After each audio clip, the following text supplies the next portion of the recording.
സങ്കീർത്തനങ്ങൾ 46:10 മിണ്ടാതിരുന്ന് ഞാൻ ദൈവമെന്നറിഞ്ഞുകൊള്ളുവീൻ.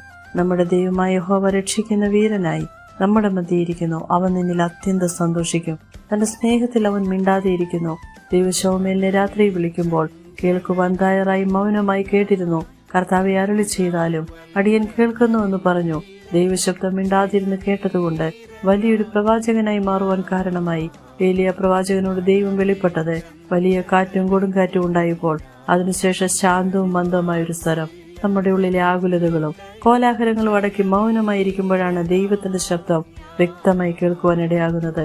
യേശുക്രിസ്തു തന്നെത്താൻ താഴ്ത്തി വായു തുറക്കാതെയിരുന്നു. കൊല്ലുവാൻ കൊണ്ടുപോകുന്ന കുഞ്ഞാടിനെ പോലെയും രോമം കത്തിരിക്കുന്നവരുടെ മുൻപാകെ മിണ്ടാതിരിക്കുന്ന ആടിനെ പോലെ അവൻ വായു തുറക്കാതെയിരുന്നു. ദൈവത്തിൽ ശരണപ്പെടുക.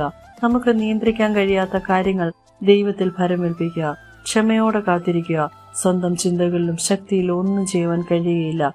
ജീവിതത്തിന്റെ പ്രതിസന്ധികളിൽ സ്വന്തം വിവേകത്തിൽ ആശ്രയിക്കാതെ ദൈവത്തിന് പൂർണ്ണ നിയന്ത്രണമുണ്ടെന്ന് വിശ്വസിക്കുകയും അത് അനുഭവിച്ചറിയുകയും ചെയ്യുവാനിടയാകട്ടെ. യഹോവയുടെ രക്ഷയ്ക്കായി മിണ്ടാതിരിപ്പാൻ കാത്തിരിക്കുവാൻ ഏവരെയും ദൈവം സഹായിക്കുമാറാകട്ടെ. ആമേൻ.